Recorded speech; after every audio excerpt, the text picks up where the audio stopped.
Hello friends, welcome to quick revision point. My name is Raksha Shrivastava. Friends, आज हम UGC NET paper first में environment से friend हम Montreal Protocol को समझेंगे कि मॉन्ट्रियल प्रोटोकॉल क्या है। ओके, मॉन्ट्रियल प्रोटोकॉल को समझने से पहले हमें ओजोन क्षरण को समझना होगा कि ओजोन क्षरण क्या है। तो चलिए पहले ओजोन क्षरण को समझते हैं। ओजोन क्षरण जो है फ्रेंड, वो हमारी पृथ्वी पर कुछ ऐसी गैसें होती हैं। ओके, हमारी पृथ्वी है, उस पर कुछ जो है ऐसी गैसें हैं जैसे CFC, SCFC, हेलॉन और नाइट्रोजन ऑक्साइड। ओके, जो निरंतर इस्तेमाल की जाती हैं। ये गैसें क्या हैं? ये निरंतर इस्तेमाल की जाती हैं और ये ऐसी गैसें होती हैं जो हमारे वातावरण में एक गैस है जिसका नाम है ओजोन गैस। ओके, उसको क्या करती है? ख़त्म करती है। और इसकी खोज कब की गई थी? 1840 में की गई थी ओजोन गैस की खोज। तो ओजोन गैस को क्या करती हैं? ख़त्म करती हैं। ओके, और ओजोन गैस का हमारी पृथ्वी पर काम क्या होता है, तो इसको अब हम लोग समझते हैं। ये सूर्य की जो ये सूर्य है। ओके, और सूर्य की जो किरणें होती हैं, ये किरणें हैं अल्ट्रावायलेट किरणें जो होती हैं, जिसे हम रेज भी कहते हैं, जिसे हिंदी में हम पराबैंगनी किरणें या यूवी, इंग्लिश में यूवी रेज और हिंदी में से हम पराबैंगनी किरणें कहते हैं। ओके, तो ये किरणें जब पृथ्वी पे आती हैं, जैसे ये आ रही हैं ना, तो ये किरणें जो पृथ्वी पे जैसे आती हैं, तो समताप मंडल में ये जो है ये समताप मंडल है। तो समताप मंडल में एक गैस पाई जाती है।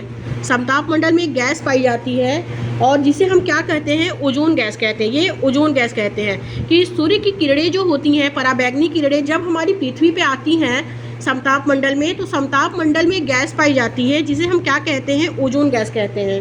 ओके, तो ओजोन गैस हम कहते हैं और ओजोन गैस को हम O3 कहते हैं। O3 लिख सकते हैं, के रूप में भी लिख सकते हैं। ओजोन गैस की जो खोज हुई थी वो 1840 में हुई थी और इस गैस का जो काम होता है वो होता है सूरज से आने वाली यूवी रेज। इस गैस का जो काम क्या होता है कि सूरज से आने वाली यूवी रेज जो होती हैं, यानी पराबैंगनी किरणें, उसको छांटना, उसको अलग करना। ओके, अगर ओजोन गैस हमारी पृथ्वी पे यानी वायुमंडल जो कि परतों में बांटा गया है, कौन कौन से परत में हमारा वायुमंडल जो है वो बांटा गया है, तो क्षोभ मंडल, समताप मंडल, आयन मंडल, वायुमंडल। ओके, तो ये जो हमारे वायु की जो समताप मंडल की परत होती है, हमारे वायु की जो ये समताप मंडल की वाली जो परत है, वहाँ ये गैस क्या करती है? पाई जाती है, ओजोन गैस। ओके, और अगर ओजोन गैस खत्म हो जाती है तो हमारे समताप मंडल में, तो ये पराबैंगनी किरणें जो होती हैं, अगर हमारे समताप मंडल से ओजोन गैस को ख़त्म कर दिया जाए तो ये जो पराबैंगनी किरणें हैं, ये पराबैंगनी किरणें जो होती हैं, ये पृथ्वी पर डायरेक्ट आएंगी। ओके, तो इनका सीधा जो है पृथ्वी पर आएंगी और बिना छने हुए कई प्रकार की समस्याएं हमारे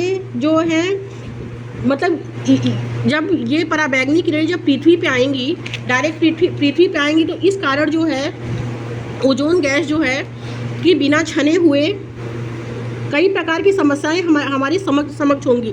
जब समताप मंडल से जो सूर्य की किरणें हैं डायरेक्ट पृथ्वी पर जब आएंगी, तो हमारी जीवन में जो है बहुत सी समस्याएं होती हैं, जैसे कि वातावरण और पर्यावरण, मानव और पृथ्वी पर प्रभाव देखने को क्या होता है? इससे मिलता है। ओके, जब ये सूर्य की किरणें डायरेक्ट पृथ्वी पे आती हैं तो हमारे तो जीवन में क्या मिलता है? मानव के जीवन में पर्यावरण, वातावरण और जो है इसमें पृथ्वी पर प्रभाव क्या होता है, इसमें देखने को मिलता है। ओके, तो इस कारण जो ओजोन गैस होती है, इस कारण क्या है? ओजोन गैस महत्वपूर्ण भूमिका निभाती है। ओके, और वायुमंडल में जो इन गैसों के कारण, जैसे CFC, वायुमंडल में इन गैस जैसे CFC, SCFC, हेलॉन और नाइट्रोजन ऑक्साइड। ओके, तो इन गैसों के कारण ये गैसें जो होती हैं, ओजोन गैस को क्या कर रही हैं? ख़त्म करती जा रही हैं। वायुमंडल में जो ये गैसें हैं CFC, SCFC, हेलॉन और नाइट्रोजन ऑक्साइड,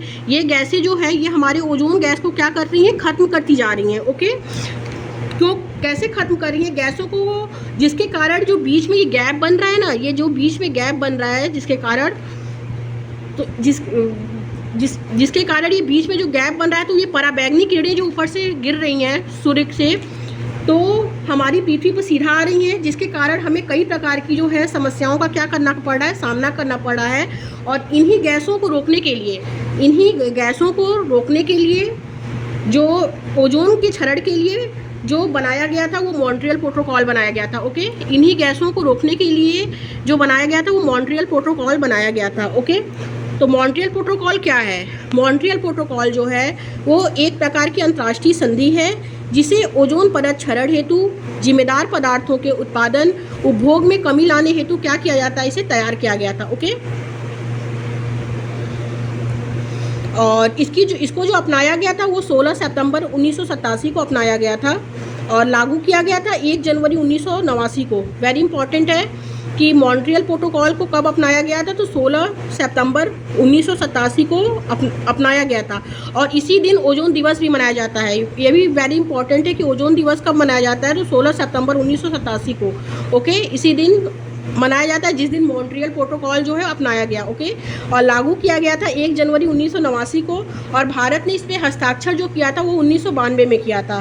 ओके, और यूएनएप जो है इसे महत्वपूर्ण भूमिका इसमें यूनेप का था और मॉन्ट्रियल प्रोटोकॉल जो है 1987 के तहत विकसित देशों को 2000 तक सीएफसी का उपयोग एवं उत्पादन पूरी तरह से प्रतिबंधित करता है और इसमें विकासशील देशों को सीएफसी का उत्पादन एवं उपभोग 2010 तक बंद करने का समय इसमें दिया गया था और इसे 197 देशों द्वारा अनुमोदित किया गया, जिससे यह दुनिया के हर देशों द्वारा क्या होता है इसमें अनुमोदित होने वाली पहली संयुक्त राष्ट्र संधि बन गई है। ओके,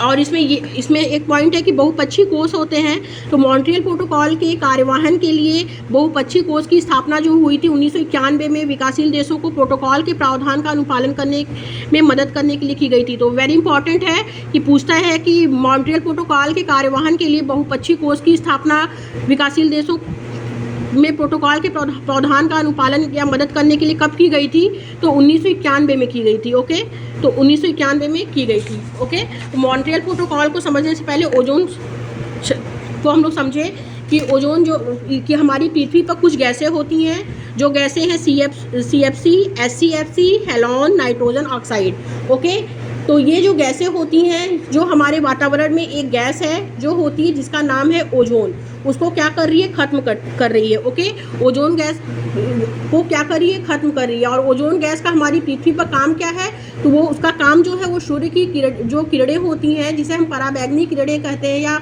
अल्ट्रावायलेट रेज या UV की रेज भी कहते हैं। ठीक है, तो किरणें जब पृथ्वी पर आती हैं तो समताप मंडल में क्या होता है, एक गैस पाई जाती है जिसे हम कहते हैं ओजोन गैस, जिसे O3 भी के रूप में भी लिख सकते हैं। और ओजोन गैस की जो खोज हुई थी वो 1840 में की गई थी और इस गैस का काम जो होता है वो सूरज से आने वाली UV रेज यानी पराबैंगनी किरणों को उनको छांटना। अगर ओजोन गैस हमारी पृथ्वी पे यानी वायुमंडल जो कि परतों में बांटा गया है, जो हमारा वायुमंडल जो क्षोभ मंडल, समताप मंडल, आयन मंडल और वायुमंडल में बांटा गया है, तो हमारे वायु की समताप मंडल वाली जो परत होती है वहाँ ये गैसें क्या होती हैं, पाई जाती हैं। और अगर ओजोन गैस जो है खत्म हो जाती है तो हमारे समताप मंडल में तो ये पराबैंगनी किरणें सीधा पृथ्वी पर आती हैं। ओके, और ये सीधा पृथ्वी पर आएंगी तो बिना छने हुए हमें कई प्रकार की समस्याएं हमारे समक्ष होंगी, जैसे कि पर्यावरण, मानव और पृथ्वी पर प्रभाव देखने को इसमें मिलेगा। ओके, और इस कारण ओजोन गैस जो है महत्वपूर्ण भूमिका निभाती है वायुमंडल में। लेकिन इन गैसों के कारण जैसे CFC, SCFC, हेलोन और नाइट्रोजन ऑक्साइड, ये गैसें ओजोन गैस को खत्म करती जा रही हैं, जिसके कारण जो बीच में ये गैप बना हुआ है, जिसके कारण जो ये बीच में गैपिंग है, जो गैप हो रहा है, जिसके कारण पराबैंगनी किरणें हमारी पृथ्वी पर डायरेक्ट आ रही हैं, तो इसके कारण हमें कई प्रकार की समस्याओं का सामना करना पड़ रहा है। ओके, और इन्हीं गैसों को रोकने के लिए ओजोन के संरक्षण के लिए प्रोटोकॉल जो बनाया गया था उसे हम मॉन्ट्रियल प्रोटोकॉल कहते हैं। ओके, तो ये Montreal protocol. Thank you friends.